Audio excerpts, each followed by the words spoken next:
force with which two lives come together, sometimes for good, sometimes for evil.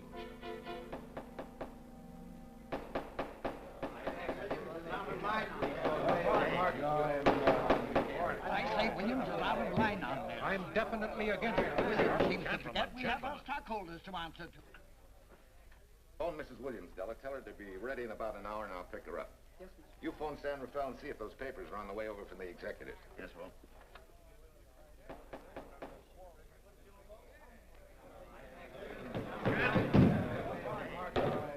Well, Mr. Darcy, what's the score? 9-0? I'm afraid it is, Walt. If you think you can persuade them to change their minds, go right ahead. Gentlemen, I never interfere in stock issues, dividends, or anything else in your department. I must run my department with no interference. Either I know why and when I need more factory space, or you need another boy. And that's all right with me, too. Because I can take these plants and pick my own spot in the motor production field. You won't have to worry so much about dividends. There won't be many. I'm sure none of us want to lose Walt. Or our dividends. Why do you say we take another vote? All in favor of buying the 3 new factories signify by saying aye. Aye. Aye. Aye. Aye. Aye. An unanimous vote. Congratulations, Walt. Congratulate the board. They're the winners. Williams, if these factories are so valuable that other companies would jump at the chance to get them, how do you know that you can buy them at the price you quoted us? How do I know? I bought them this morning. Good morning. Della, I was asked to rush this up for Mr. Williams. Get my wife, Della? Your maid said she'd gone to the dentist. I gave her the message. Oh, fine. Oh, this just came. Thank you. What about those papers? They're here. Burke's checking them now. Good.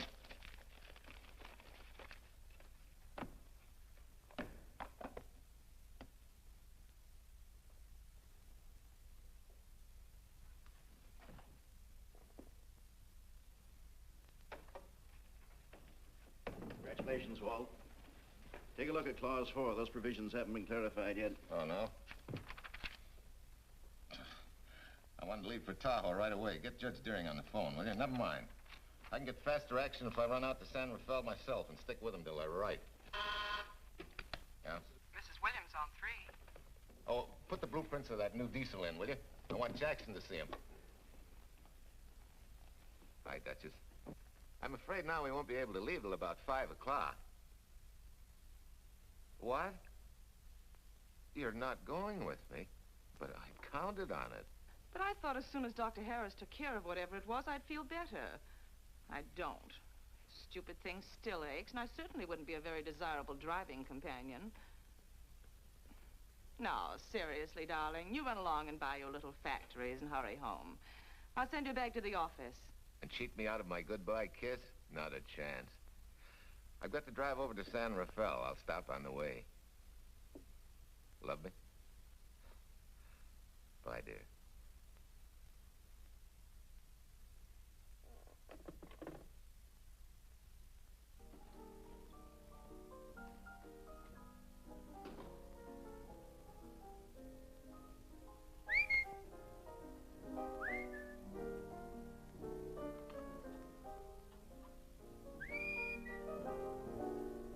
How do you expect me to whistle through a toothache?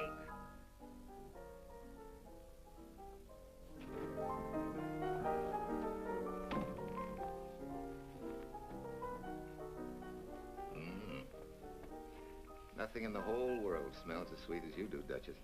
Certainly don't feel sweet. I was grouchy as an old bear. Well, old Doc Williams can give you something to fix that. Close your eyes. Relax a minute. Take a look at that, see if you don't feel better. Oh, Walt.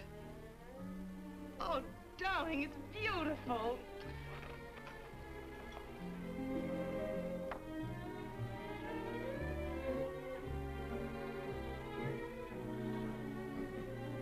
Not bad.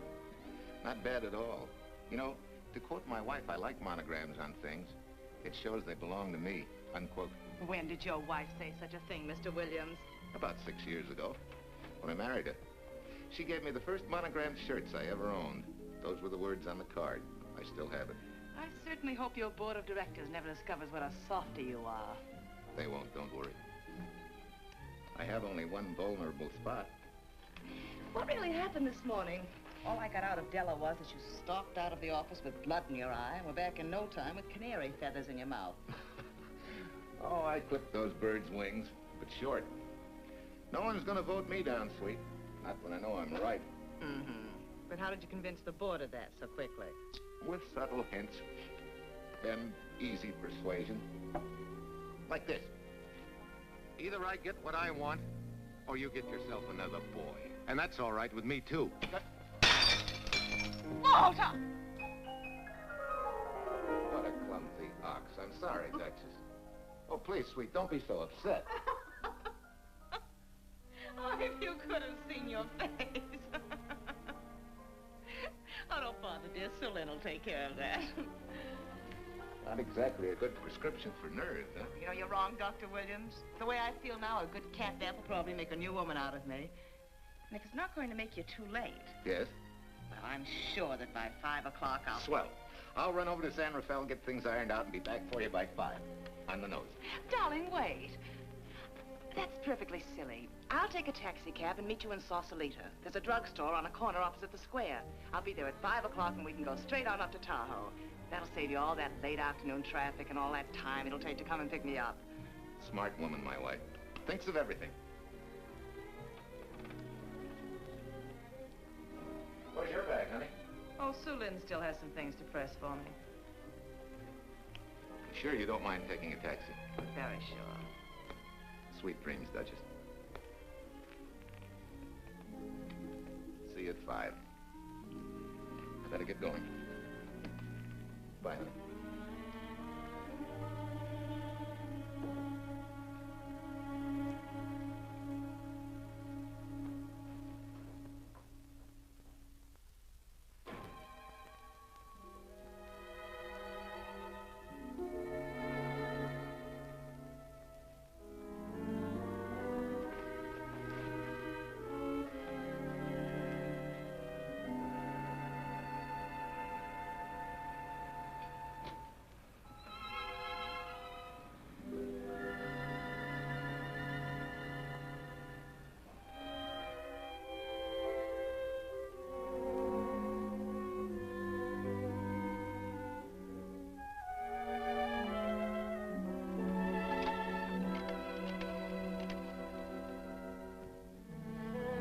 Long distance? I want Berkeley 79721. Hello. Ah. Hiya, beautiful. Yeah.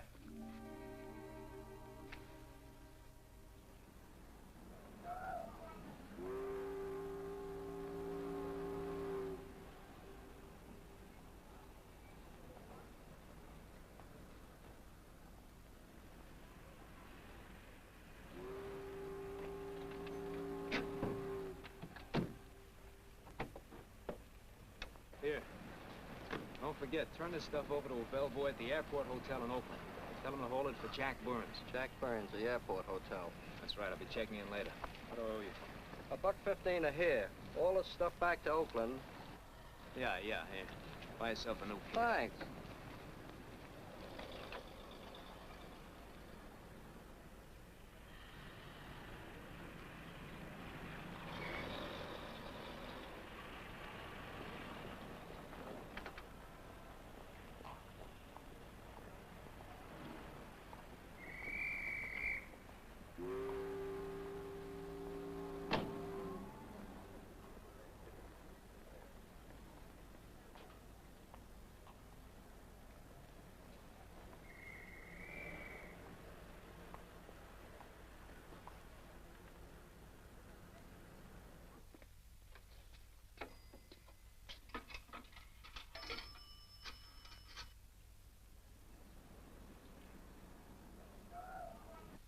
Hey, where's that new woman who was going to meet me? It's after 5 o'clock. Oh. Gee, I was so sure you were going to be okay. Maybe you better get yourself another dentist, huh? course I understand, honey, of course. Just to prove it to you, I'm coming right on home. No, you really mustn't, darling. I'm going to be perfectly all right, really. And besides... Besides what? Well, I've done something you're not going to like. You remember Aunt Margaret back in Illinois? You mean the old gal in Evanston? I'm way ahead of you. How much? Well, it isn't money this time. It's another relative. Her favorite nephew, Jim Torrance.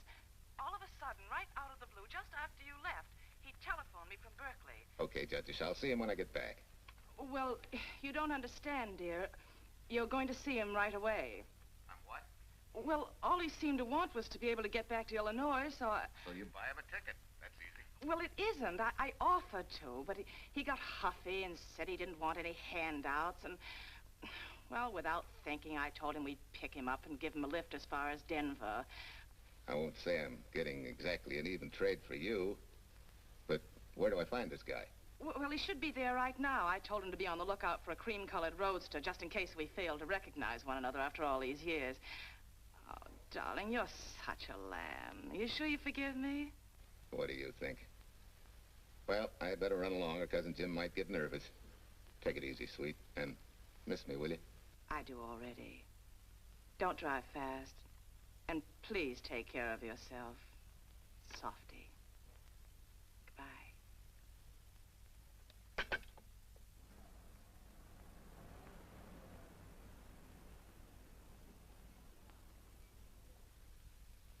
Hello, Della. Yeah, Mrs. Williams wasn't able to go with me. Now, while I'm gone, you see that she gets her roses every morning. That's right. But this time on all the cards, put love from Softy.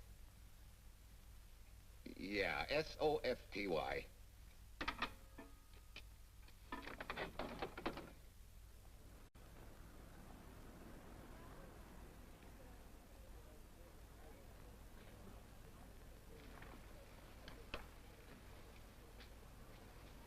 Hello. You must be Jim Torrance. Yeah, that's me. I'm Walt Williams. Hiya, Jim. Hi. Where's Irene? Oh, she's a little under the weather at the last minute. Worse luck. Oh, that's too bad. I was hoping I'd see her. Yeah, I'm disappointed, too. Where's your luggage? Oh, I'm wearing it. Less trouble that way.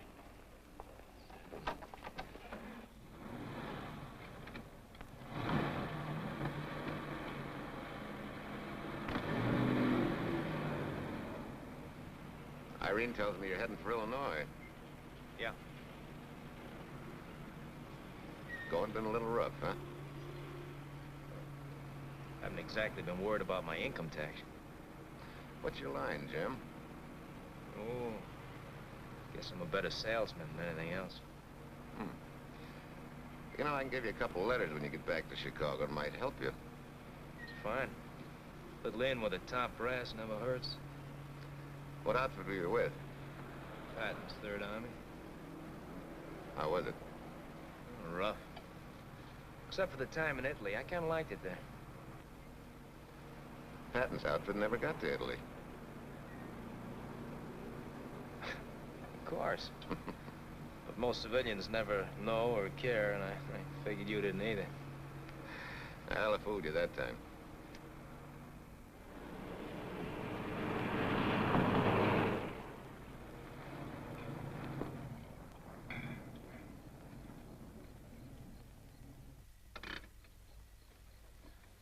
Our last chance to chow for a while. How about it? No, thanks. I grabbed a hamburger while I was waiting for you. I can still taste the harness.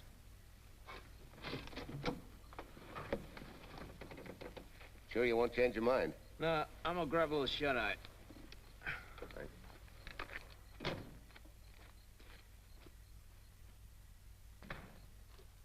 Chicken sandwich and a Coke.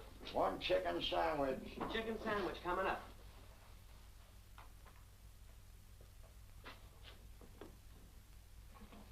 Give me change for $1, will you? Yes, sir.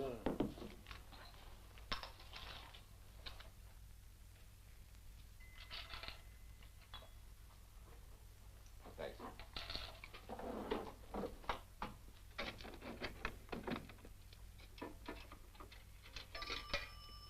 San Francisco. Klondike 2, 6714.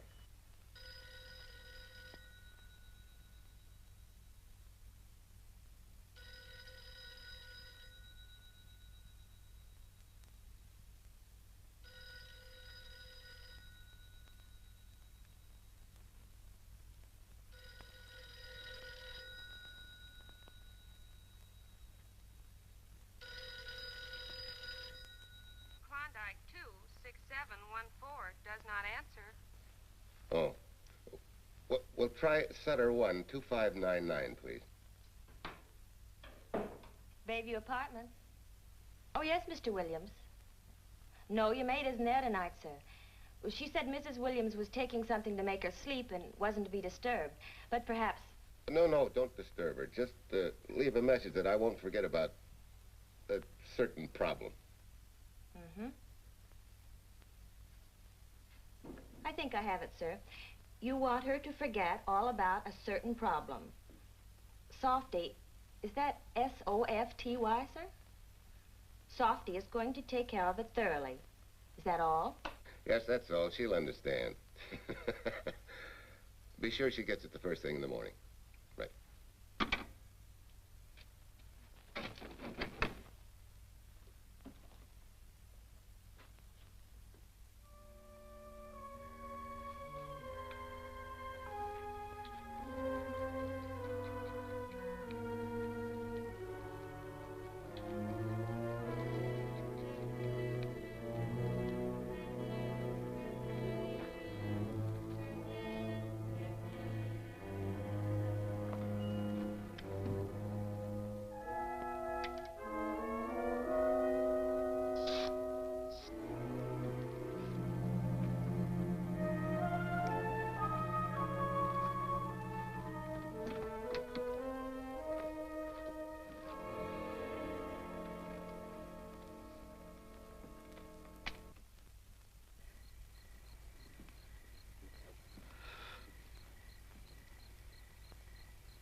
Oh, hi. It's been so long since I've been behind the wheel of anything but a Caterpillar or a Jeep, I had to find out what a real buggy feels like. Why don't you drive for a while? Oh, swell. Nothing would suit me better.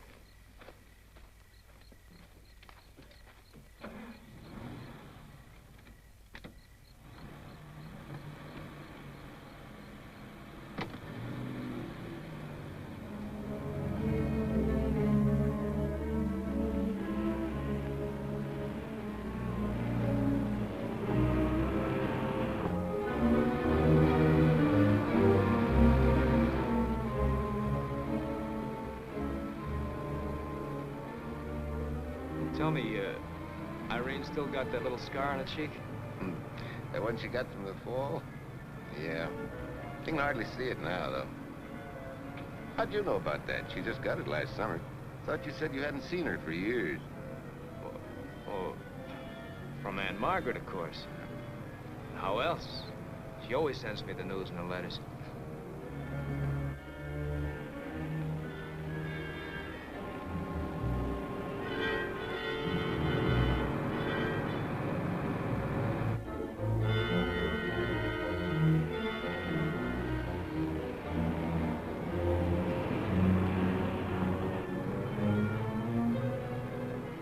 Aunt Margaret will be pretty happy to see you. Irene says you're the favorite nephew. Afraid my lovely cousin was just giving me a build-up for your benefit. You don't know Irene. Maybe not.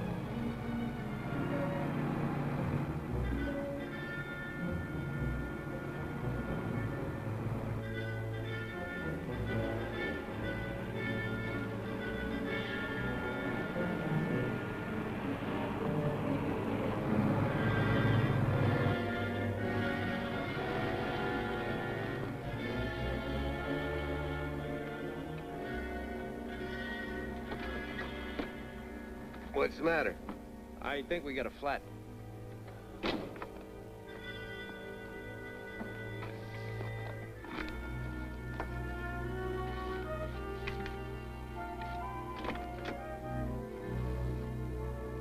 Yeah, flat as a flounder. Well, let's get to work.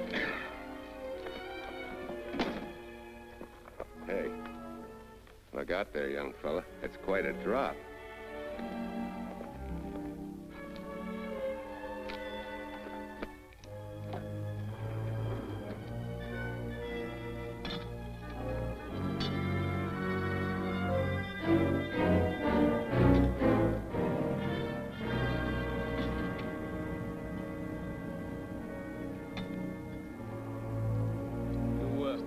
You got a flashlight? I think I have. Get the jack. I'll take a look.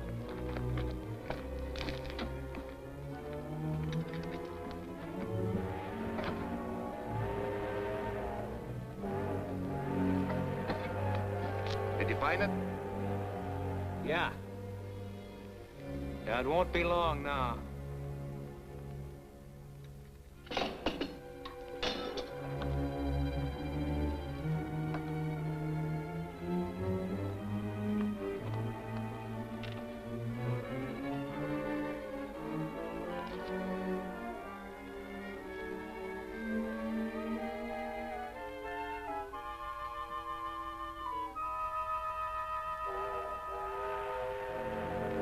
Come on, let's get going. Wait a minute. Did one of your cufflinks fall out? Huh? Well, something dropped. I heard it fall right down there at your feet. Hmm. Well, he must have rolled under the car.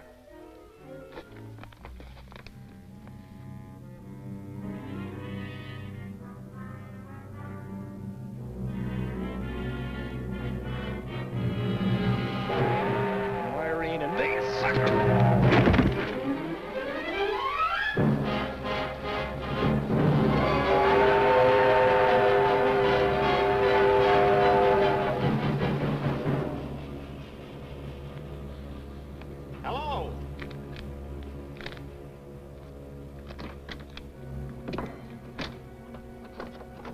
Need a hand? No. I'm all set now. Okay. Good night.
Must be crazy.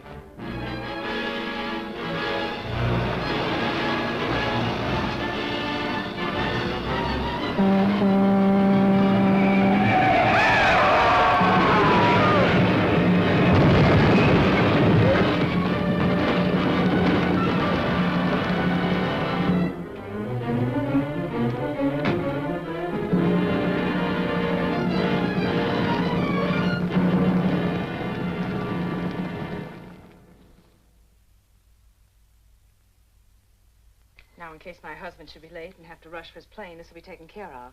Thank you. Tell Mrs. Burns the 302.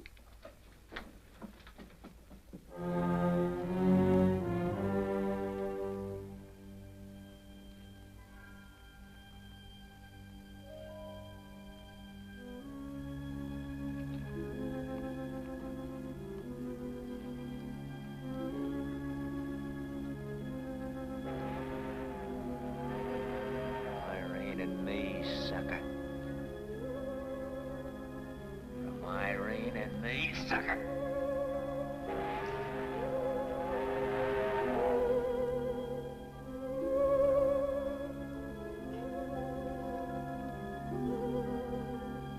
Take care of yourself. Softy. Softy.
Young lady, Excuse me. I want to see Mrs. Walter Williams. I'm sorry, sir, but she left orders not to be disturbed. I'm sorry, too. Lieutenant Quincy of the police department.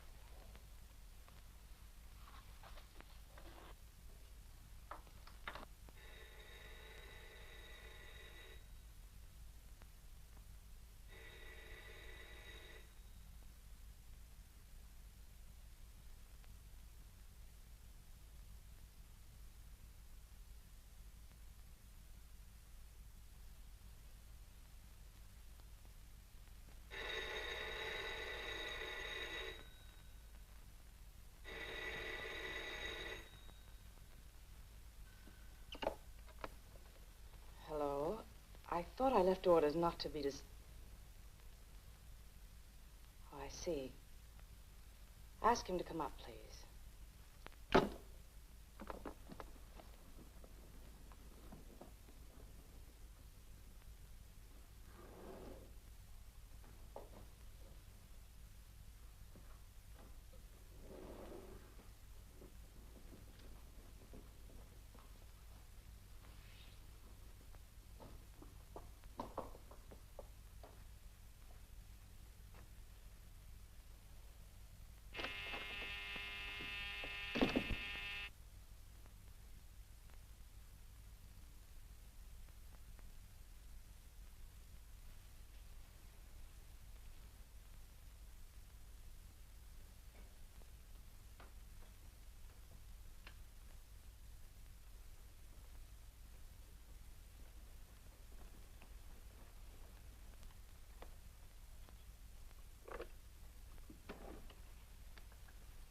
Yes? I'm Lieutenant Quincy with the police department. I'm sorry to disturb you at this hour, but... may I come in? Of course.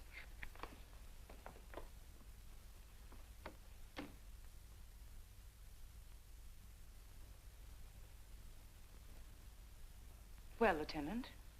Did your husband go on a motor trip late this afternoon? Why, yes, he went to Denver on business. Why? Was he driving a Packard roadster? Yes. Is anything wrong? I'm afraid there is. Won't you sit down? Has something happened to my husband? Yes, Mrs. Williams. He's dead, isn't he? Yes. Oh, Walt, I knew something like this would happen. I begged him time and again not to pick up hitchhikers. But it wasn't a hitchhiker, Mrs. Williams. It was just an accident. He ran into a truck, a gasoline truck. You mean there was fire? He must have been driving pretty fast. I don't think he felt anything after the crash.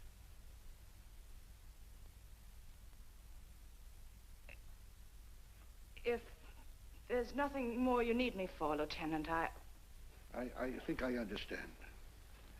And may I say you've taken this with a great deal of courage. Good night, Mrs. Williams.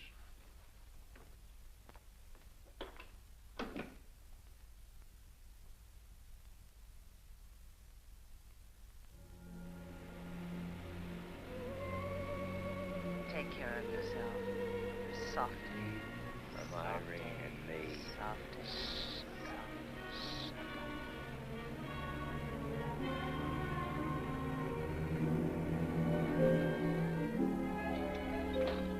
Ready? Yeah. That Williams must have been quite a guy. Yeah, he went to work for Universal Motors as a sheet metal worker. Mm-hmm. Less than 10 years. He's their top production man. Well, he sure went out in a blaze of glory. Yeah. Let's go.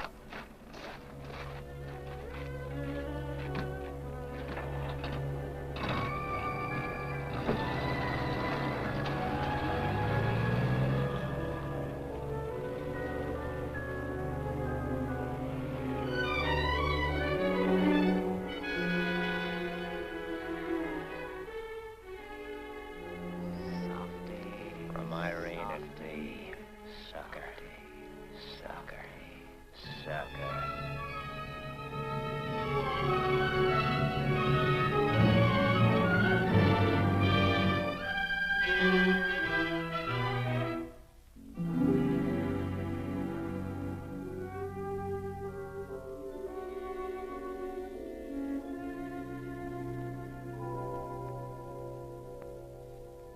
Well, could Mr. Burns have taken a later plane and still made connections for Mexico City? I see. Thank you. Yes? It is some telegrams for Tai Tai. Just put them under the door, Su Lin.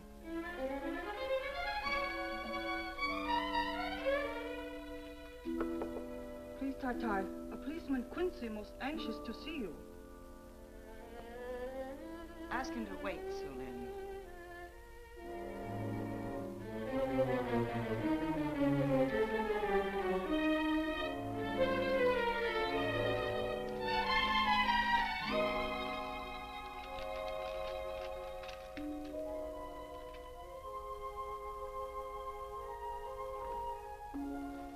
Mrs. Williams will see you presently.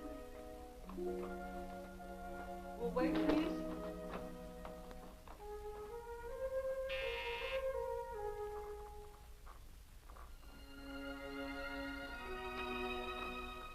Flowers for Mrs. Walter Williams. Thank you.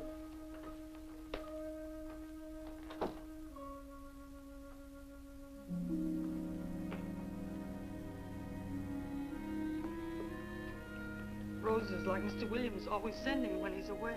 You seem to have been very fond of Mr. Williams. Su Lin is honored to have served him 5 years, and he... I'm sorry to keep you waiting, Lieutenant. I wouldn't be disturbing you again if it wasn't necessary. And I would be keeping you but a moment. You're being very considerate. Won't you sit down?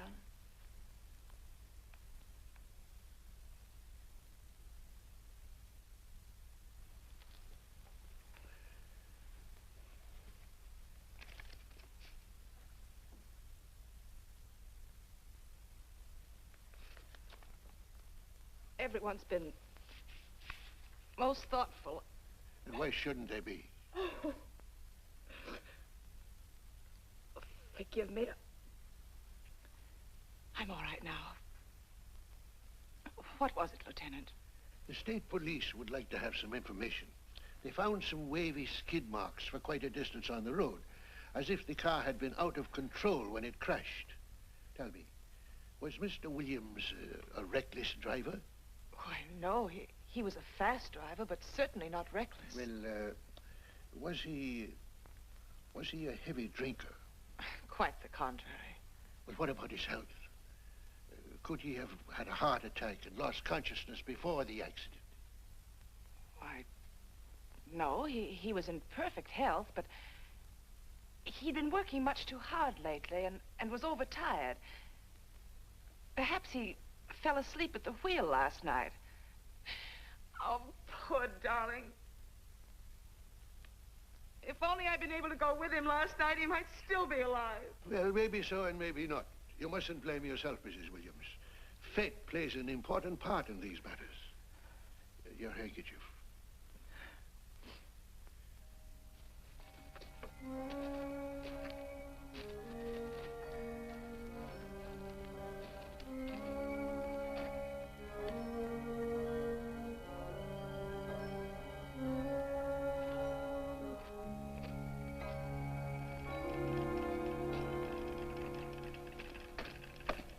When's the next train to San Francisco? 10 a.m. tomorrow. You sure there isn't one sooner? No, I'm sorry.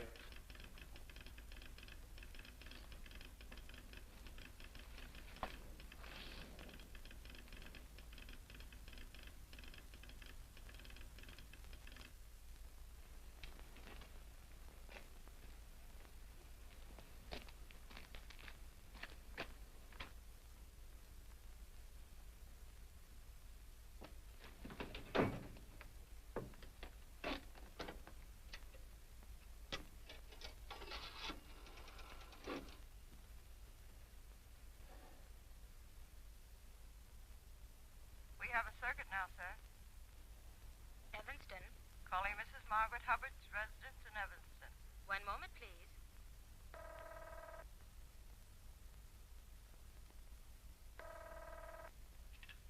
Hello? Mrs. Margaret Hubbard? Yes? Who's this? Long distance. I have a call from Mr. James Torrance. Who? Mr. James Torrance. He's her nephew, Jim Torrance. The call is for your nephew, Jim Torrance. I haven't any nephew, and I don't know any Jim Torrance. Sir, Mrs. Hubbard says she doesn't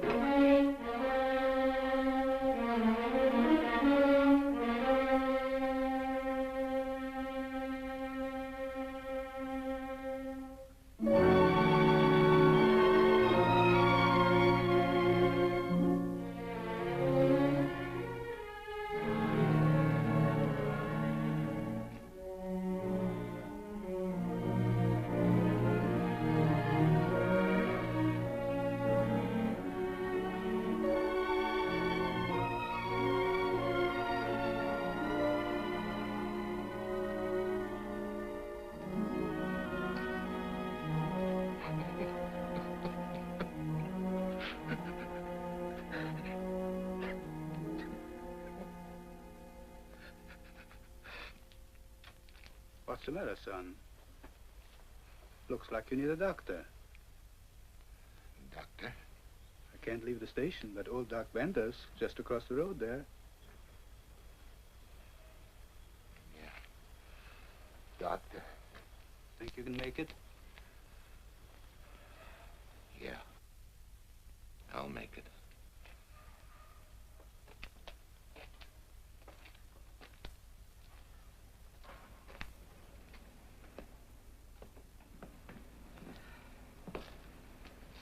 Now take it easy, man. There's some concussion there. You've got to watch your step for a while. Yeah.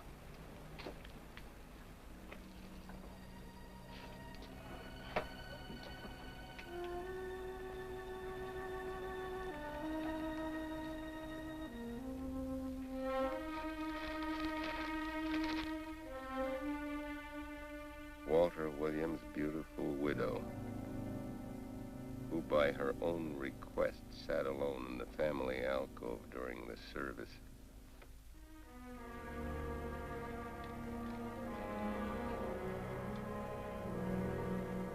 Smart. Someone might have caught her licking her chops.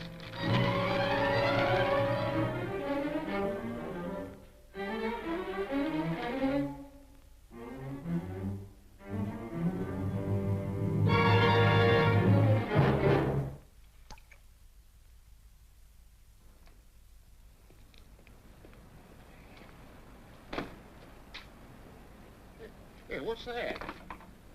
Walter Williams. Walter Hey, ain't that the guy that... For the love of Mike, what's that briefcase doing here? He's dead. They did him a dirty trick if he ain't. Hey, now, wait a minute. Don't touch it. We better turn it over to the police.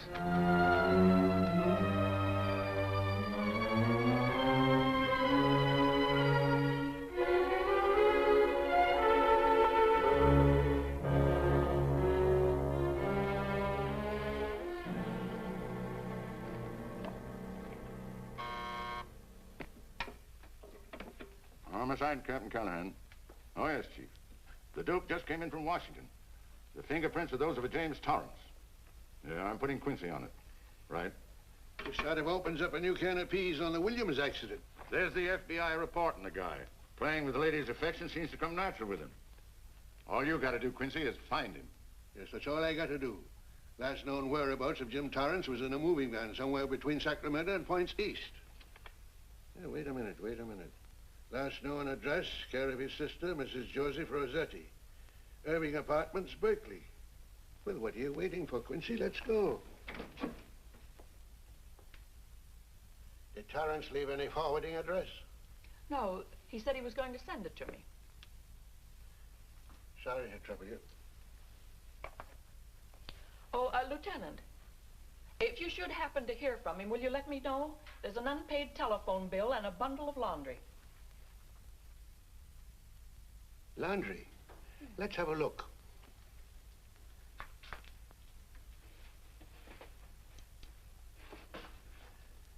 I may have to take this along with me. Not without a receipt, you don't. You mean you don't trust the police? In my business, you don't trust anybody. Mine, too. Holy St. Valentine's Day. Look, he had the same thing on his shirts, too.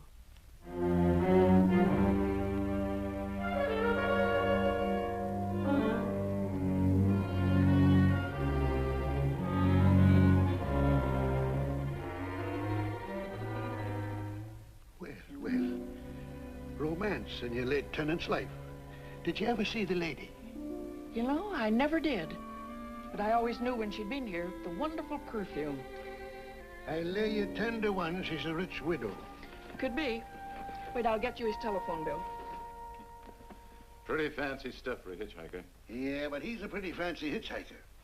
According to the shirt maker, a certain lady in the town had these made special. And they're just like her husband's. Only his initials were WW.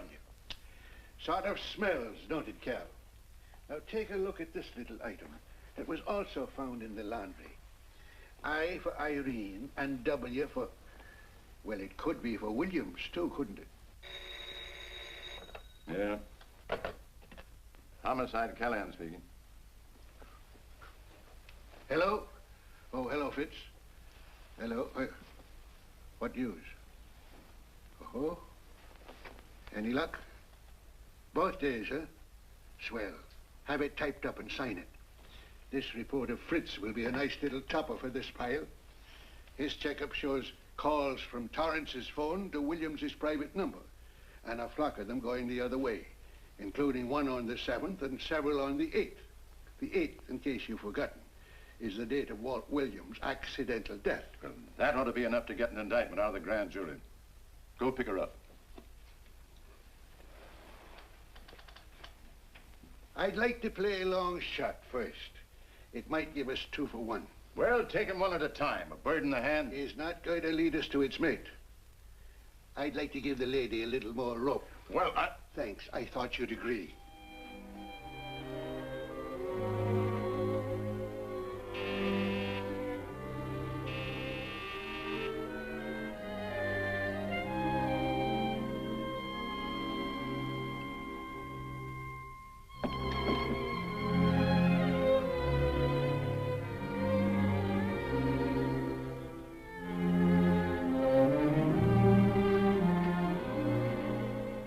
Lieutenant, you just caught me. I'm glad.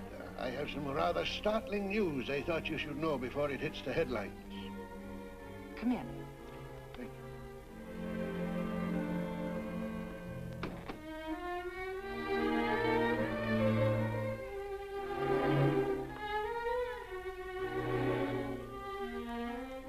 Sit down, won't you, Lieutenant? Thank you. I'm very anxious to hear about this news. It seems that your first hunch, remember, that a hitchhiker was responsible for your husband's death? Well, Mrs. Williams, you may have been right. Why, I don't understand. Your husband's briefcase turned up in Kansas City yesterday in a moving van that had stopped at the scene of the accident that night. Apparently, the murderer made his getaway in it. That explains the wavy skid marks that made us suspect your husband was ill or unconscious at the time of the crash. Yes, I suppose it does. And by now, the man is probably out of the country and never will be found. Don't you worry, Mrs. Williams. There were fingerprints on that briefcase. And as soon as we get the FBI report from Washington, his identity will be known and his description sent out on police broadcast. Oh, we'll find him all right. But just now we're keeping things quiet so the murderer will feel safe until we are ready to close in on him. Yes, I can see the wisdom of that. Yes, I thought you would understand and cooperate. As soon as we know his name, it is possible that you might recognize it as someone with a motive. There's that possibility.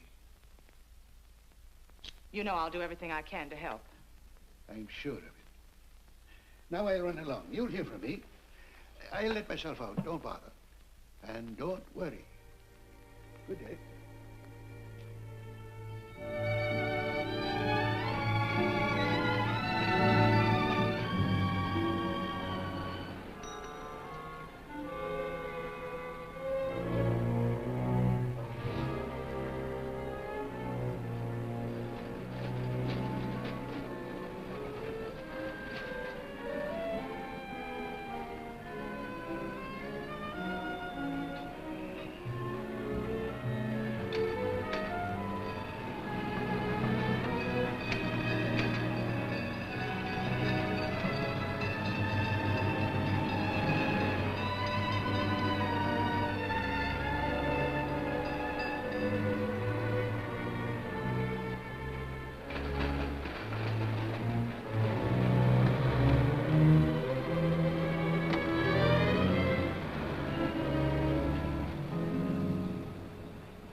$1.35.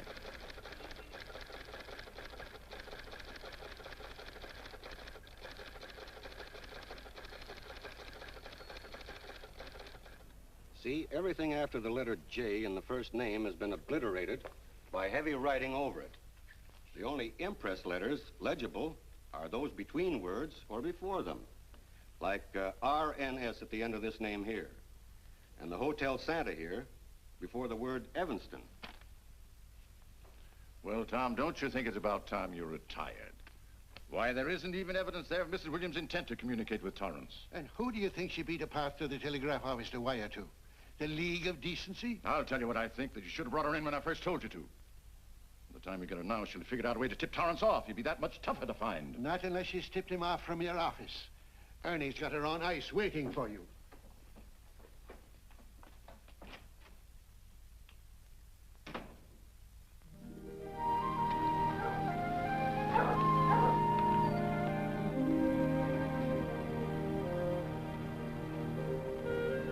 Pretty good, huh? Fastest growing little town in Idaho.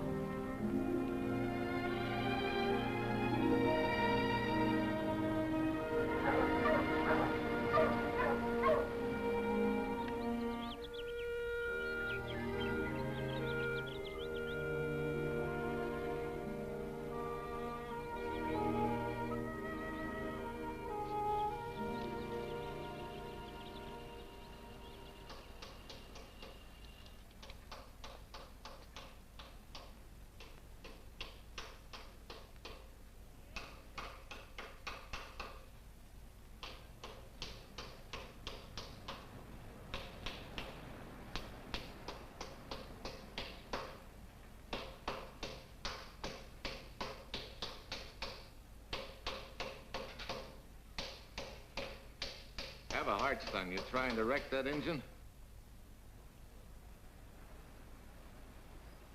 Oh. Sure. It's a hobby of mine. The way you're going at it, you can't miss.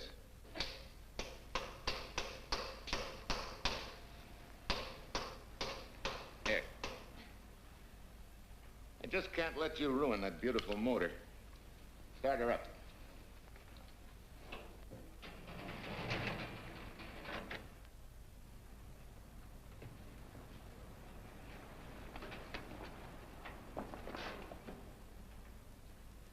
Okay, start her up.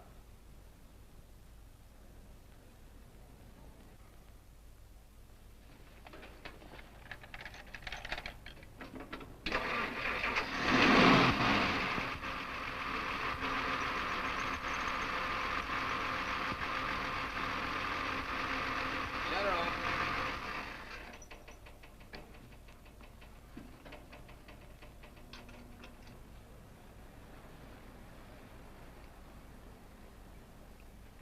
You're certainly not a mechanic by trade.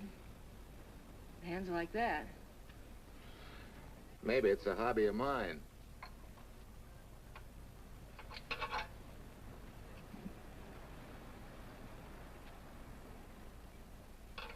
Gee, what happened to your head? Perhaps I was talking when I should have been listening. Okay? Okay by me. Thanks a lot, Hill. So long, Marcia. Bye. He's all right now. You better lay off though till the boss gets back. I'm the boss. I guess the new cars are a little bit over my head. Now, with a jalopy, it's different. Aren't there any mechanics around here you can hire? No, they all went over to the new factory in Mansville. I guess they got better wages. Tough break. Yeah. How much do I owe you? Oh, forget it. Well, I'll be shoving along. Well, at least have a cook in the house. You might as well. Marcia, can I use your phone a minute, please? Sure, help yourself, Uncle Ben. Never rains but what it pours. 650, please. Flat tire this morning. Now the danged engine stalled on me. Nice and cold. Wilson's garage? No, I did not give you the wrong number. Fine thing using my phone to cheat me out of repair bills. Aren't you ashamed? You gave me the wrong number. 650, please. You're a nice girl, Marcia Peters, and your ma's a fine woman. And I'll always buy my gas and oil here. But you ain't never gonna tinker with my car again. Busy? Busy. Always busy. Wait a minute. We're not so busy. Would you like to do another good deed and give Uncle Ben a hand? Why not? Where is your car, mister? Maybe I can help you. Why, are you a good mechanic? Very good. And very reasonable. Well, just what you need, girl. Better hire him. It's an idea, Uncle Ben. Come on. Thanks for the Coke. Sure.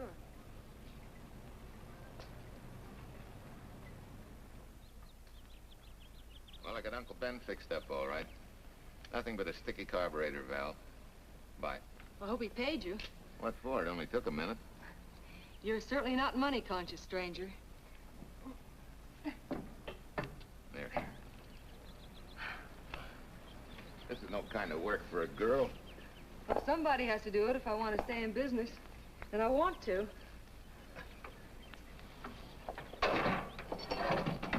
Must be some business that you're better suited for. Couldn't you lease this place to somebody? Sure. I did while my husband was overseas. But when he was killed in Okinawa, well, we'd made a lot of plans for the future here. And I had a hunch he'd like it if I took over and tried to make a go of it. Takes more than a hunch to do that. I got along famously.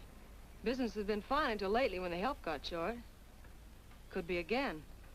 I had a good mechanic. Yeah. You sure need one, all right. Well, for Pete's sake, say yes or no. Do you want the job or don't you? You mean you'd hire me without knowing anything about me? You can repair automobiles. What else do I need to know? Except your name. Well? Why not? Sure. I'll try it for a while till you get someone permanent. The name's Bill Walker. Okay, Bill, it's a deal. And maybe if business gets real good, you'll want to stay. Oh, don't count on it. Where does this go, on the rack? Yeah.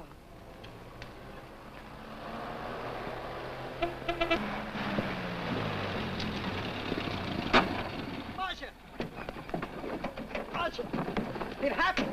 It's a boy, 8.5 pounds. Pair of shoulders like a prize fighter. Well, congratulations, Papa. How's Jane? Ah, perfect. Everything's perfect. Gotta get down to the store and tell the gang. Almost forgot.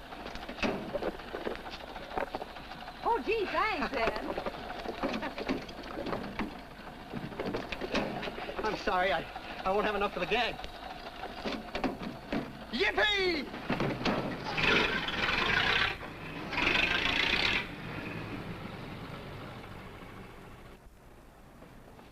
Maybe you can use this token from the slightly delirious new father. Thanks. Say, we haven't settled the matter of wages yet. Maybe I can't pay your regular salary. Suppose we leave that open till you find out how much I'm worth to the business. Doesn't seem to be any business right now. Might be a good time for me to get rid of this beard and find a place to board. We live right next door. I'll go ask Mom. She'll know of a place. Sort of a peaceful house. I noticed it this morning. Oh, gosh, I forgot. She's down helping Mrs. Wellesley with her canning. Mom finds homes for everything from stray cats... To stray mechanics? Well, you're not a stray anymore. I'll go phone. Pearl? 674, please. Hello, Miss Wessler. May I speak to Mother? Hi, Mom. I've got some good news for you. I hired a man for the station. Yeah. No. Nobody we know. He's from out of town.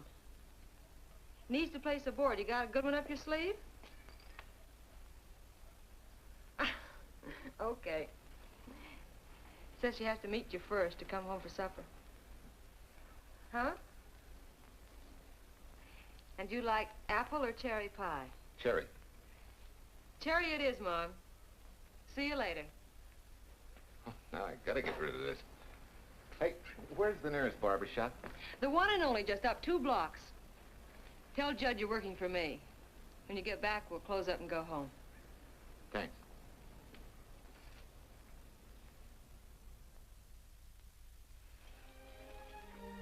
Oh, that's real nice. You must have had a good bringing up, young man. Thank you for the young man.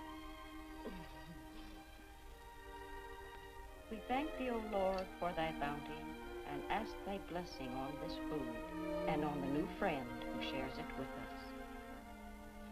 I hope you're good and hungry, Mr. Walker. Who wouldn't be? Marsh, she eats like a sparrow, with all the hard work she does. May I have your plate, please? Well, she can start taking it easy now. Boss, the help. Thank you. She never takes anything easy. Has to put her whole heart and soul into everything she does. Well, now that you're through with me, Mom, how about Bill? Have you thought of a place for him to stay? Well, why can't he stay right here? We have a spare bedroom going to waste. And I think you like my cooking. Like it? That's very kind of you, Mrs. King, but it seems an imposition. Imposition, nothing. That's good business. I can get back what I pay you in board and room. Well, Marcia, what a thing to say. If you'd like to stay, we'd like to have you. We have some more vegetables. Mrs. King, you have a boarder. May I have a biscuit, please? Oh, excuse me.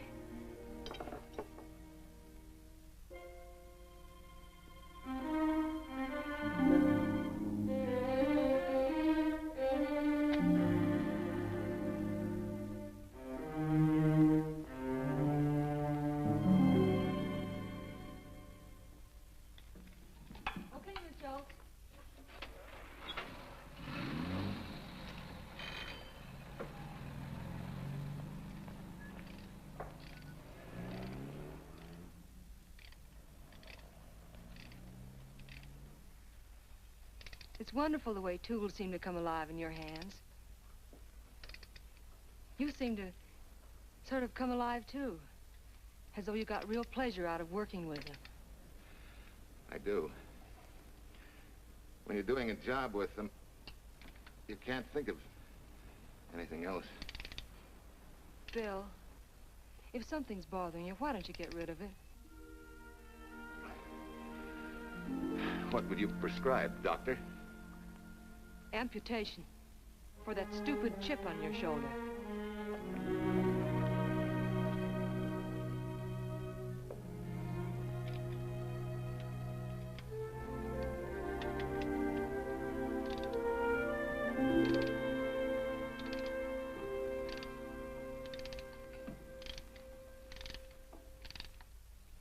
What you need is a ring job.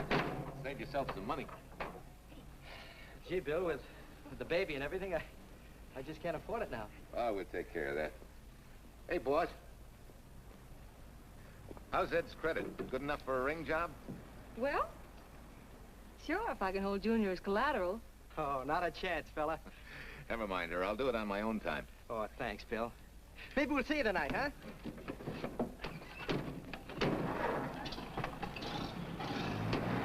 Some shoulders, huh? Yeah. Some father, huh? Bye, Marcia. Bye, Marcia. Bye. Nice kids.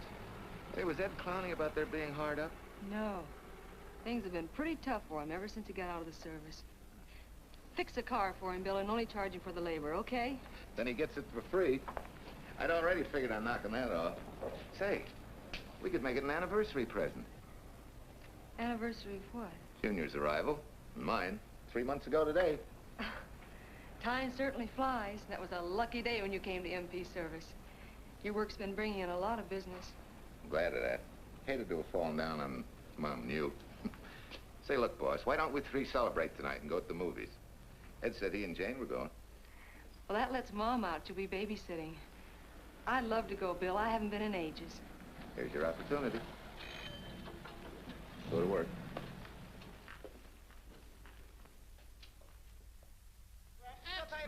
Irene Williams, held for murder. Read all Extra, extra, Irene. This is Sheila Graham with the latest news of the shocking Williams murder case. While beautiful Irene Williams is held for trial, charged with conspiring to kill her late husband, the police are searching for James Torrance, believed to be the lover of Mrs. Williams and her partner in the horrible murder of Walter Williams.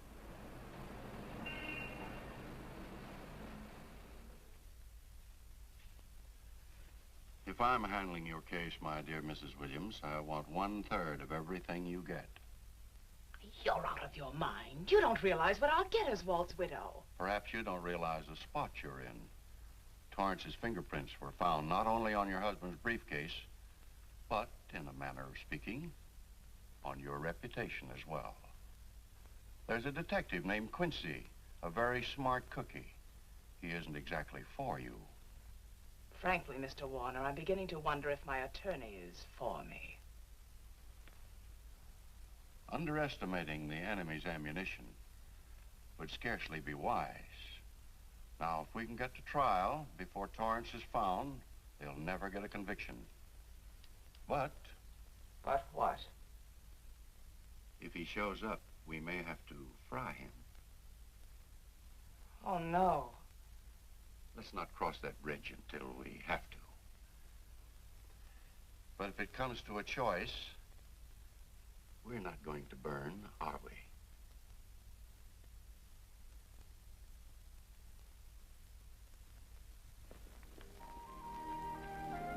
Aren't you the chatterbox this afternoon?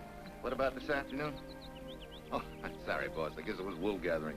You're only supposed to do that in the spring. Is there anything you don't know? Yes. What's San Francisco got that we haven't? Better newspapers, for one thing. Anyway, California's supposed to be the land of opportunity. I thought that by now you liked it here. I do. Very much. It's a good town. Nice people. Swell boss. Thanks. We like you, too. No fooling, Bill. You'd be surprised how many people ask questions about you. What kind of questions? Oh, where you came from, do you have any family, and do you like it here, and are you going to stay? Al Knox asked me at the movie last night if you wanted to join the volunteer fire department. Just interested, friendly things. I suppose it is natural for people to wonder about a stranger who moves into their community, like I did. You know, I've been thinking, maybe it wasn't such a good idea, you and I going to the movies last night. It's all right being seen in the station and here with Mom, but... Oh, you get used to that in a town this size. They're always trying to marry people off. You just ignore it, and after a while they forget about it. I'll go get cleaned up for supper.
Tell you how many years this Sunday takes me back.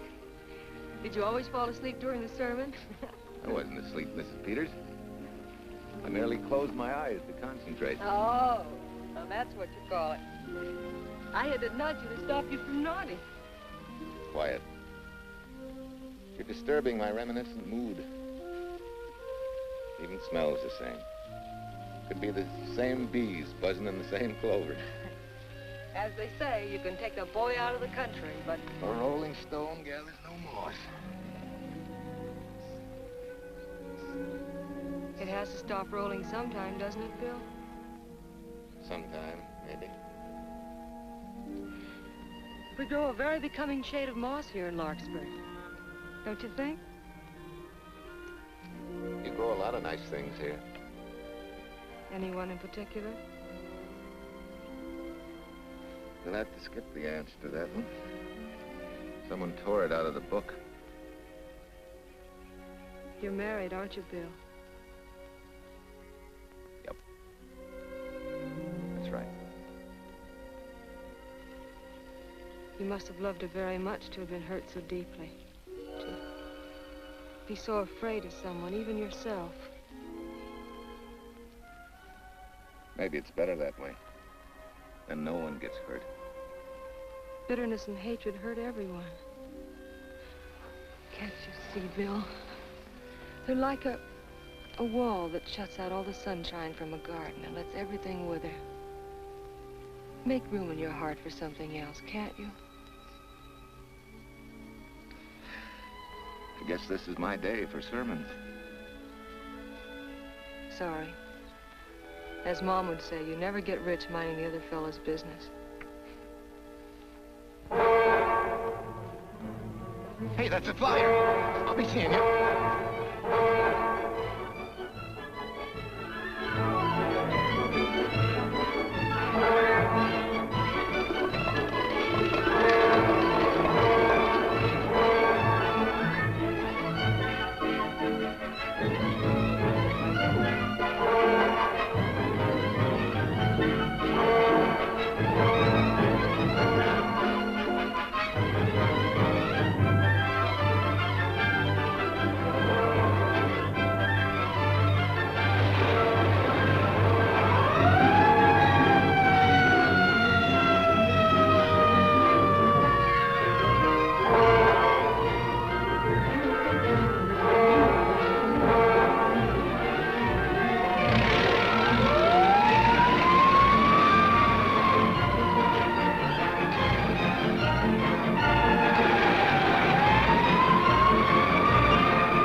Sent a couple of jars of peaches. Said you helped her can them. Oh, thank you.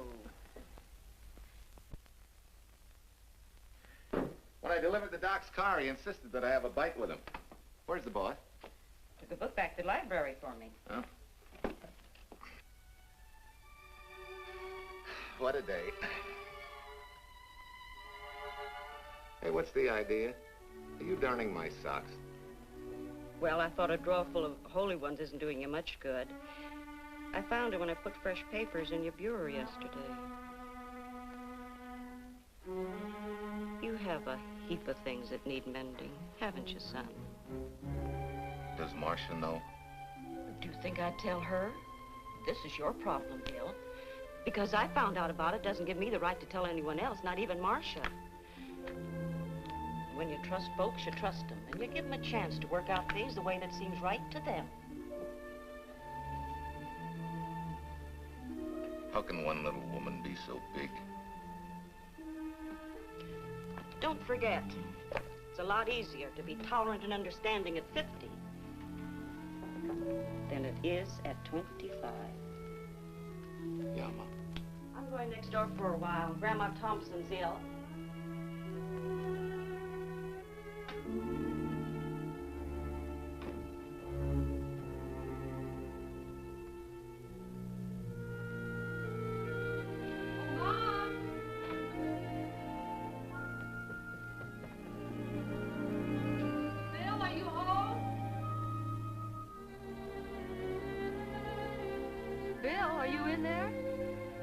Yeah? Mom went next door, Marcia. Hi. Do you work awfully late? Oh, about 6. Anything wrong? Come in.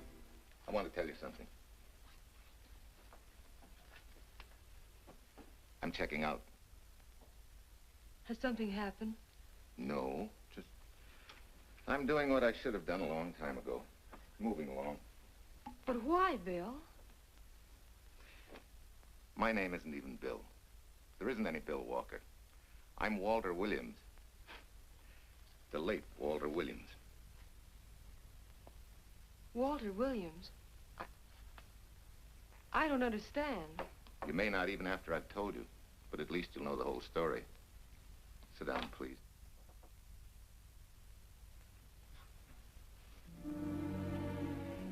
Finally, Larkspur. And you. From there on, you know.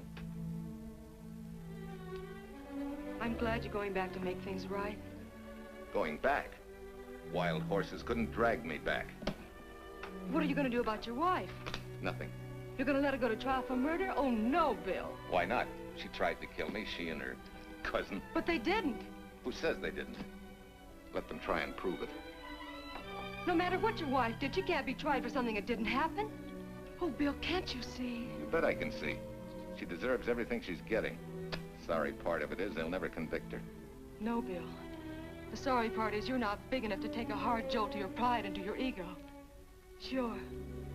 It hurts to be tricked and cheated by someone you loved and believed in.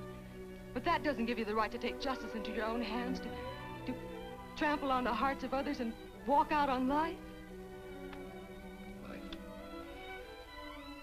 A barren, frustrated boyhood.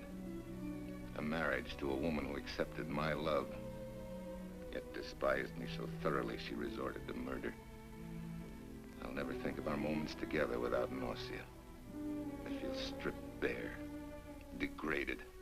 Because you've closed your mind and heart to everything else. Even me.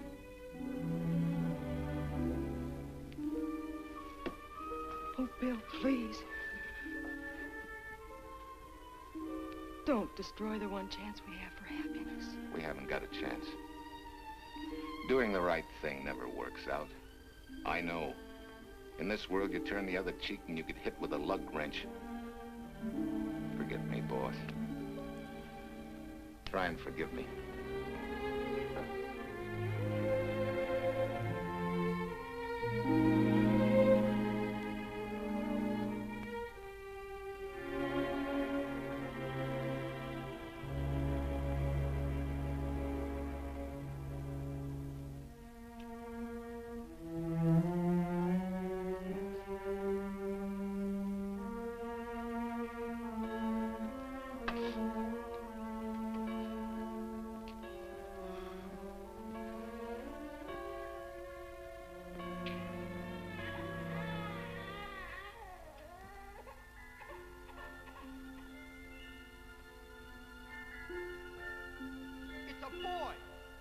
Shoulders like a prize fighter. You know, I hate to tell you how many years this Sunday takes me back. You have a heap of things that need mending, haven't you, son?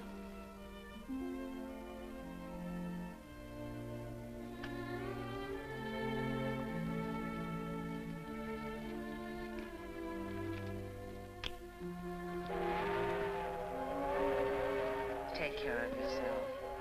Softly. Sorry and me. Soft and soft and You're not big enough to take a hard jolt to your pride and to your ego. Sure. It hurts to be tricked and cheated by someone you loved and believed in. But that doesn't give you the right to take justice into your own hands. Trample on the hearts of others and walk out on life. Oh, Bill, please. Don't destroy the one chance we have for happiness.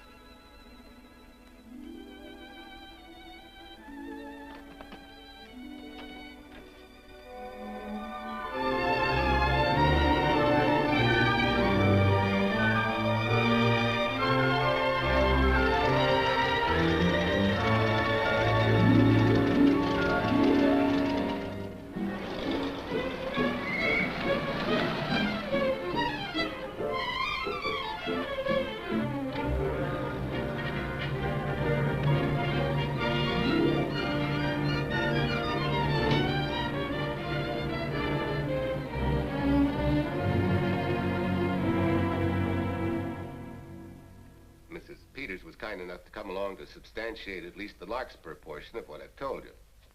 Very thoughtful of you, Mrs. Peters. Mr. Williams, when you read in the newspaper that the hitchhiker who attacked you had been, well, a close friend of your wife's for some time, it must have been a great shock to you. I didn't come here to discuss my emotional reactions, Lieutenant. If you need me for anything further, Captain, my office will know where to reach me. Let's go, Marshal. Just a minute, Mr. Williams. We'll need your signed statement for the grand jury when we ask for your wife's release. It won't take long to be typed. Yeah? All right.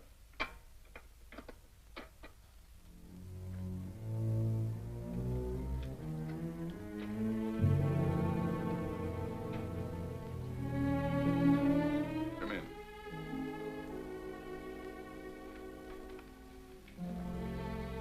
Sit down. Mrs. Williams, we have news for you. Really? I can scarcely wait.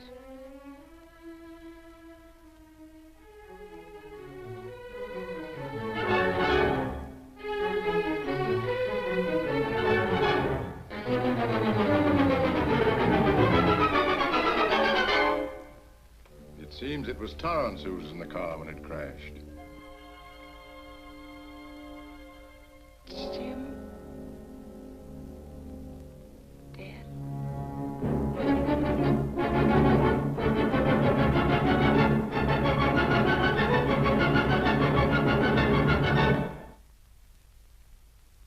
You did it. You killed him. No. He tried to kill me. Thought he had. And he ran into the truck. It was an accident. An accident? You wait all these months to tell this story. You let me rot in this filthy jail. Wait a minute. You let everybody believe you're dead. Pretty convenient, wasn't it? A dead man can't be tried for murder. Mr. Williams, perhaps your wife would understand better if you would explain to her about the amnesia. Amnesia? Oh, don't tell me you believe he had amnesia. Where's he been all this time, just wandering around in a daze? Tells us he's been in Larkspur, a little town in Idaho, working as a mechanic in a service station, run by Mrs. Peters here.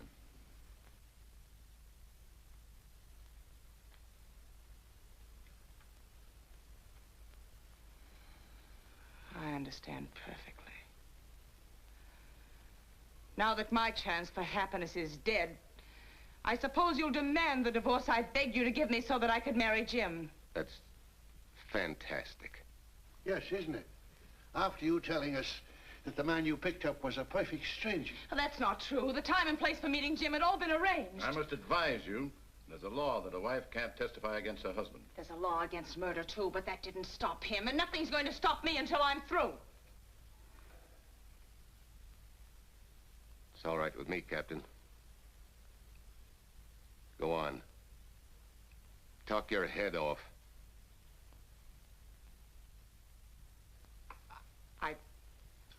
I was to have gone with him to Denver.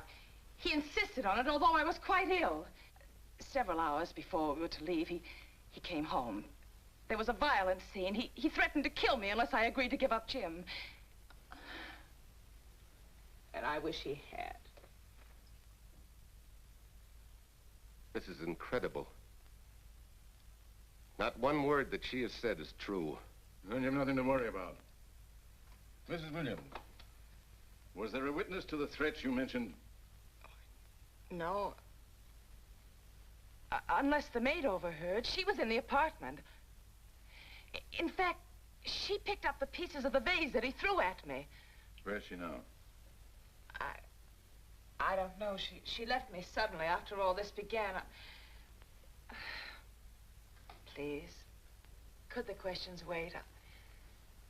I feel rather ill. Will you have Mrs. Williams ready for the grand jury at 10 o'clock tomorrow morning? That's all.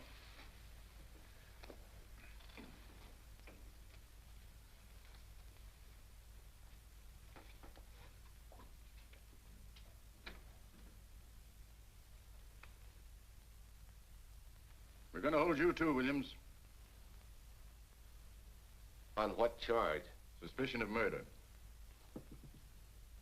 But he's not guilty of any of these things. Then it should be easy for him to prove it. Take it down and book him. That fiction of Mrs. Williams must have been very convincing. No, we just couldn't buy that yarn you tried to sell us. Let's go.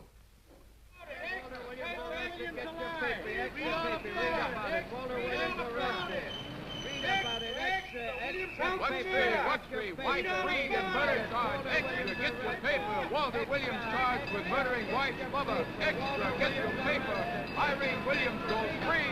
Husband held. Extra, get your paper. Wife freed and murder charge. Walter Williams charged with murdering wife's lover. And Daly's going to cover Williams' office. Okay, boys, hop to it. I want all I can get by 10 a.m. tomorrow for the grand jury. Okay, Chief. Oh, Tom, don't miss a bit. Dig up everything you can on Williams and the Peters dame. You sort of believed Irene Williams' story, didn't you, Vern? She made better sense than he did. Well, sure, she's a better liar than he is. Don't forget, I went all through her grieving widowhood with her. She's a bad customer. Well, that's for the grand jury to decide, and Williams insisted on letting her talk. So it's his funeral. Funeral, all right. Especially with that yarn he told. But murder's out of character for him. There's a few pieces missing somewhere. There might be in Idaho, if it's not too much out of character for you to get going. You're going to miss me, Cal, when I retire next year. Maybe I'll join Private Eye and solve your cases for you.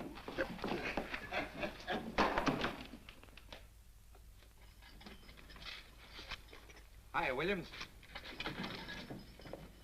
Mr. Williams? Thanks. Got a deal from the bottom here, don't you? Sorry, Williams. Okay, Williams.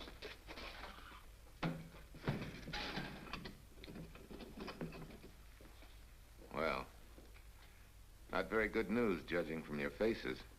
Well, Walt, the grand jury returned indictment against you. Mrs. Williams was released. I see. Now, don't you worry, Walt. We'll have you back at work where you're needed, and in short order. Come on, Eldridge. There's a visitor waiting far more attractive than we old fogies. We're just leaving, Mrs. Peters, but remember, don't hesitate to call on me for anything. Thank you so much.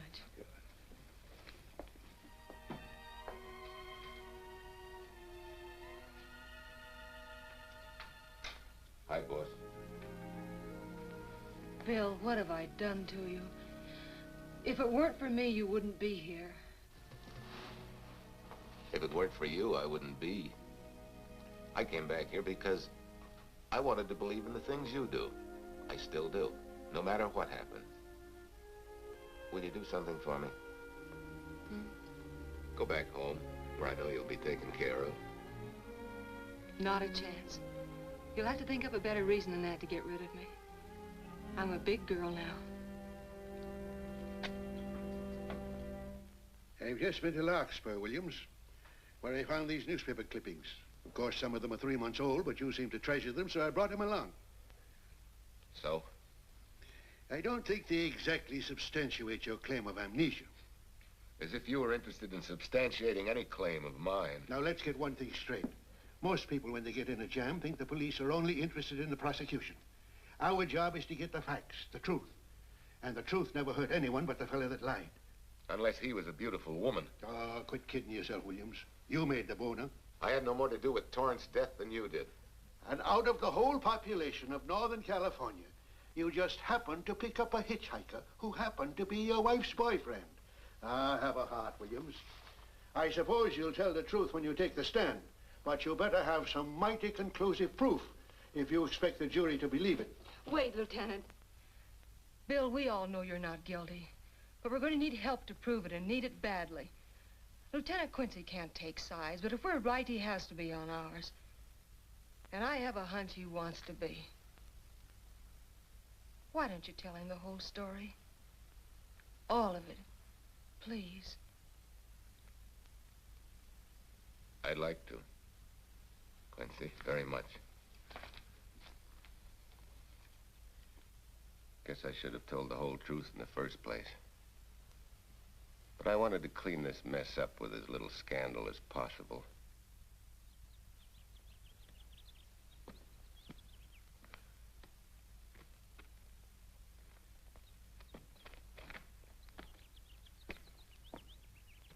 Well? No sign of the lug wrench or anything. My dear Mrs. Peters, will you please stop trying to be a detective? How many times do you think the police have combed this spot for any kind of evidence? Now, be a nice girl. Take Mr. Williams' advice. Go back to Larkspur. What time is it? It's only 4 o'clock. We still have time to go back to town and go on our hunt for Sue Lynn. Now, look here, young woman. You've had me on the run since early morn. But, Lieutenant, the maid seems to be our only hope now. We've got to keep looking till we find her, that's all. That's all? Wait. She was naturalized, wasn't she? Suffering chopsticks. Quincy, you dumb flatfoot. This Sue, what's her name, was Chinese born. If a port of entry was San Francisco, there'd still be a file on her, photo and all. Let's go. Back to town. Immigration.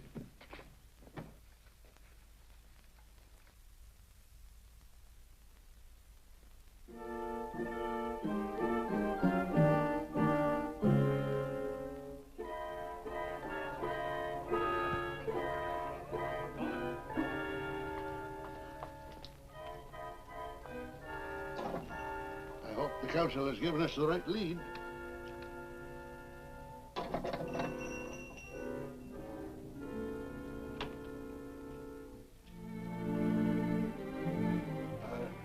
You are Singh? Understand? You savvy English? Also French, Italian, and Hebrew. May one ask what is desired? We're looking for Su Ling Chung. The Chinese consul said you were her uncle and might tell us what she is. This daughter of my brother, has she offended the honorable police? Oh, no. They just wanted to ask her some questions about Mr. Williams, the man she used to work for. Ah Singh's heart is heavy that he cannot lead you to her. But things that are not known cannot be told. Well, if you hear anything of her, report it to headquarters.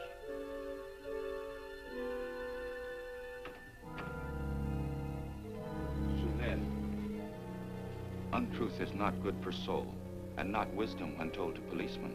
Better for the soul to be kind than to be wise. Sulin must keep silence to help in this matter.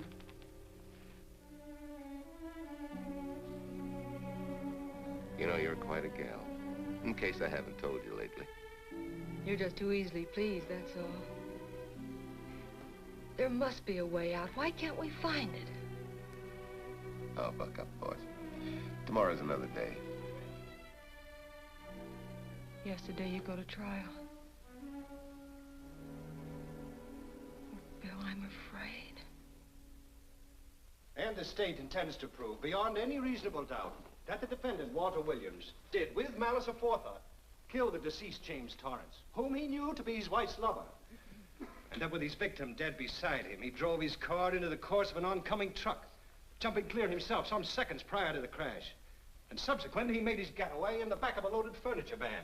And for 3 months, as Bill Walker, he laughed at justice, but had imprisoned his unfaithful wife for conspiracy in his own murder.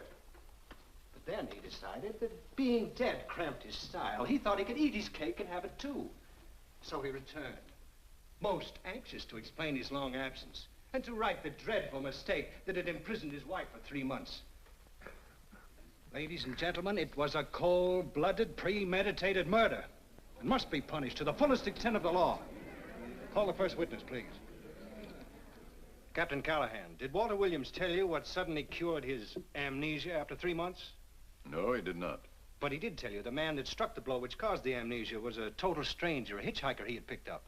Yes? And that he knew nothing of this man's identity or relationship with his wife until he suddenly recovered from his amnesia and heard or read the details. That's what he said. That's all. Thank you, Captain. Your witness, Counselor. No questions. No. I saw no signs of amnesia, but definite concussion. He was a bit evasive in answering questions, but not vague or unsure. In your opinion, Doctor, could this head injury have been caused by a fall? Yes. If the head had struck on some object, such as a stone or a metal pipe. That's all, thank you. Your witness. Dr. Bender, are you familiar with a tool known as a lug wrench for changing automobile wheels? I'm afraid I am, sir. I've had a regular epidemic of flat tires lately. Well, then, in your opinion, could this head injury which you treated have been caused by a blow from a lug wrench? Yes. It could have been caused by that, too. Thank you, Doctor. The ones with the earliest dates, you will notice, are heavily creased, as though they'd been carried in a wallet or a coat pocket. Thank you. Lieutenant Quincy, will you kindly tell the court where you found these newspaper clippings? In the bedroom occupied by Mr. Williams in Mrs. Peters' home in Larkspur, Idaho. Is this your handwriting, Miss Revere? Yes, sir. And that's the message, at least our record carbon of it. Would you read it to the court, please? June 9th, 8:32 p.m. Message from Mrs. Walter Williams, Penthouse D. Mr. Williams called, said he wants you to forget all about a certain problem, that Softy is going to take care of it thoroughly. Was there any other conversation? Well, I just asked if that was all, and he said yes, she'll understand, and sort of laughed as if it were a joke and hung up. Some joke killing the wife's boyfriend. That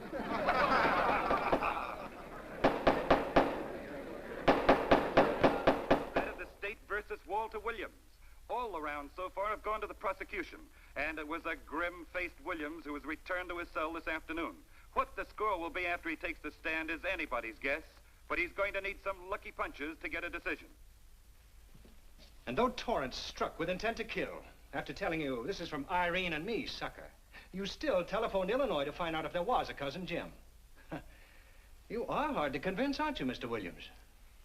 Is it so incredible that a man should fight against believing such a thing about his wife? Oh, that is very touching.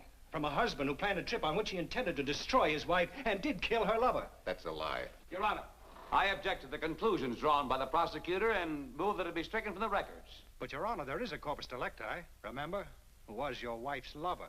Objection sustained.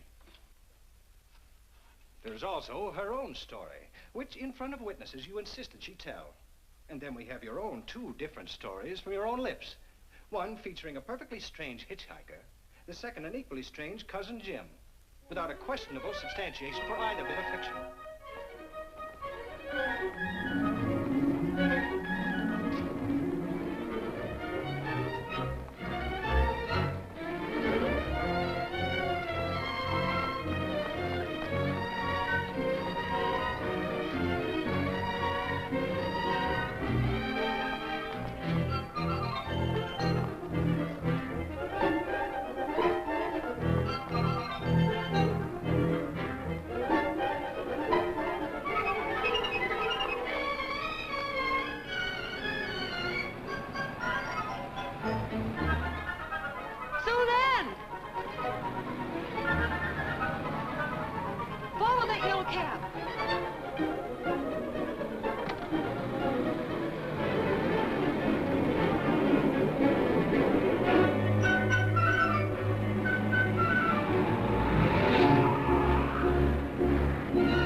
You remember me, don't you? I was here with Lieutenant Quincy from the police department.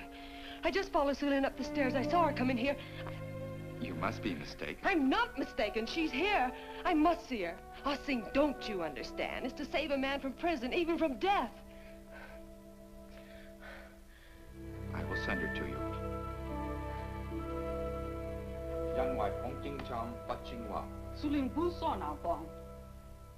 Oh, Sulin, we've been looking for you all these weeks.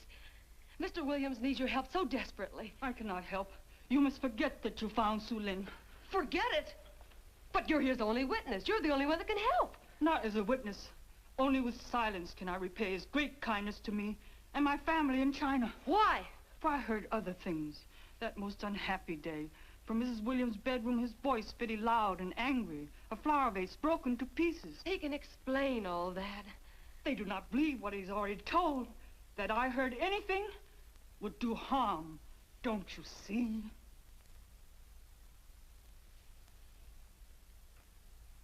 Yes.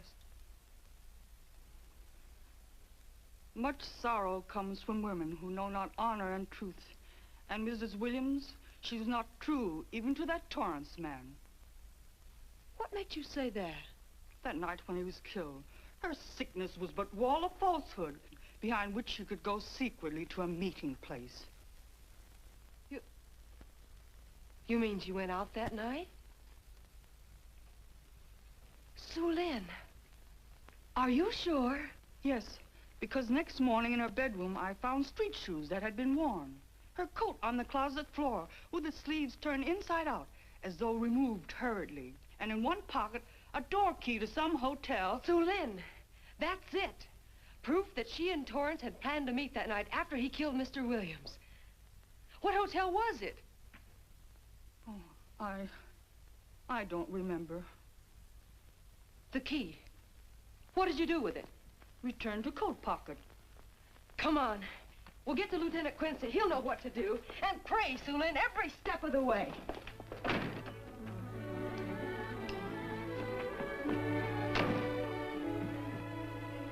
Now hold everything.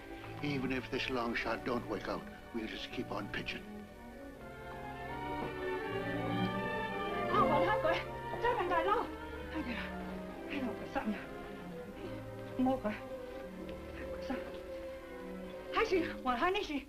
Here it is, yes. Room 302, Airport Hotel, Oakland. Maybe we got our miracle. A special little Chinese one. It is to hope that Sue Lynn was of small help to Mr. Williams. Oh, Sue Lynn. Come on, copper. Next stop, Oakland. A certain little lady's hotel rendezvous. I was on night duty then, all right, but I sure don't remember a looker like this. Quite a dish, eh? A little too highly seasoned for my digestion, thanks. Lieutenant, just found a couple of cars for room 302 on June 9th. George Baxter, checked out at noon. Mr. and Mrs. J. Burns. Room not slept in. J. Burns. Burns. Look, Quincy. The handwriting on the card is identical to that on the photograph. And here's a little boy, the same thing. The cover-up telegram to Aunt Margaret. Now look at the impressions. J here, and here RNS. J. Burns. That's the name she started a telegram to. Room not slept in. Say, I got that dame pegged now, Lieutenant. She said they'd be out of the room by midnight as her husband was catching a plane.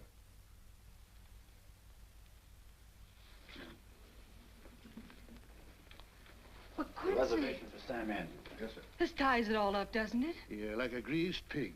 What do you mean? We've got the evidence now, the proof. Of what? Sue Lynn's theory that Irene was playing the field? This evidence only proves that she came here to keep a date with a man named Burns. We can't even prove that he didn't keep the date. But you know he didn't. There wasn't any Burns. It was only a name that she and Torrance used. Fine. If you can prove that, Williams will be free. But none of this will prove it. Sorry, copper, but we are just up another blind alley. Willie? Yes, sir. There's a couple of sample cases for Mr. Sam Andrews. Came up from the station this morning. Take them to Parlor B right away. Sure thing, sir.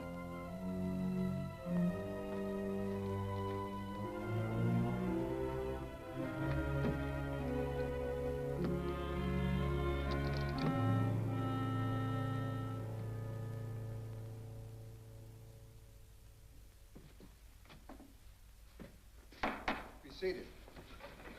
Case of the state versus Walter Williams. Proceed, Mr. Aldridge. Your Honor, we will call Mrs. Irene Williams. Take the stand, Mrs. Williams.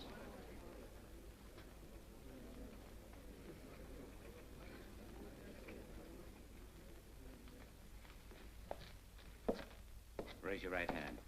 You solemnly swear the testimony you're about to give in this cause to be the truth, the whole truth, and nothing but the truth, so help you God? I do. Hey, what cooks? The defense calling her? Mr. Eldridge, what's the purpose in calling this witness? Merely for purpose of identifying handwriting.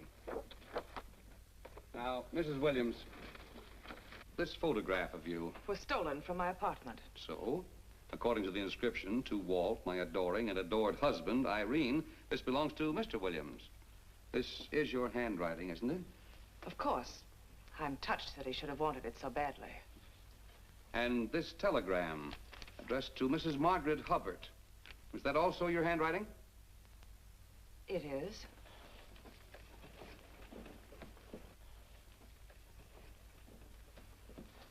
Now, Mrs. Burns, I mean Mrs. Williams, this photograph is inscribed to Jim, my adoring and adored Irene.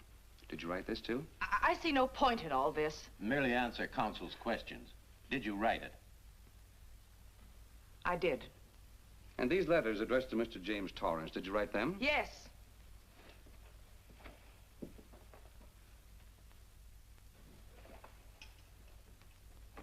And this monogrammed garment, A gift from you to Mr. Torrance? Why must I be tortured again by all this? I never made any secret of my love for Jim Torrance. That's why he's dead. Your love for Jim Torrance. Yet on the very night he was killed, you had a rendezvous with a man named Burns, didn't you? I don't know what you're talking about. I don't know any man named Burns. I was at home that night, very ill. Oh, yes, the sleeping pills. Well, you must walk in your sleep then, for you spent at least part of that night at the airport hotel in Oakland, where you registered for Mr. and Mrs. J. Burns. Don't waste the court's time trying to deny it. This is the registration card that you signed at 9:20 p.m. And there's the room clerk who assigned you to room 302. And this, Mrs. Williams, is the key to room 302, which you very carelessly left in the pocket of a coat which was found in your closet yesterday. All right, I was there. Now you're satisfied. Not quite. This J. Burns, Mrs. Williams, was his first name Jack? Yes. Have you been in contact with him lately? No. How long since you've seen or heard from this Jack Burns? Well, I don't know. I don't remember. You bet she doesn't remember, because there isn't any Jack Burns, and there never was. That was an alias for Jim Torrance. And it was Torrance who was to have met you that night, after your charming little plot to kill your husband had been duly executed. It's not true. It's not true. I have bad news for you, Mrs. Williams. I can prove it's true. These pajamas, these letters, this picture, all of which you identified for the court, were found in this suitcase, which is full of the clothes and personal belongings of Mr. James Torrance. And the suitcase was found in the baggage room of the airport hotel, where it's been held since June 9th. And it says on this tag, in large print, hold for Jack Burns. That is all, Mrs. Williams. Just a moment, Mrs. Williams. Your Honor, in view of the evidence presented, we now ask for a dismissal of the state's case against Walter Williams. And we intend to charge Irene Williams with conspiracy to commit murder against her husband, Walter Williams. Oh, no.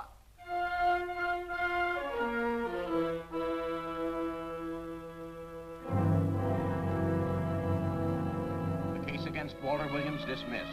Court adjourned until 2 o'clock. Well, that's that, Walt. Congratulations, Mr. Williams. I haven't the words for it, Quincy, but we could never have made it without you. Ah, sure you could. You know, son, right always wins if you give it a little push, especially when you get a copper like this one to do the pushing. Well, I'll be seeing you. You know, it'll seem kind of strange being able to eat and sleep without someone getting in your hair all the time. Oh, fine, Walt. We're looking forward to having your hand on the wheel again. The Denver plants are waiting for you to open them. You think you can make it in the morning? How about it, Counselor? You bet you can. Oh, good. Well, I'll be running along. Well, you think you like Denver? It's okay by me, boss. Yes, impact. The force with which two lives can come together. Sometimes for evil, sometimes for good.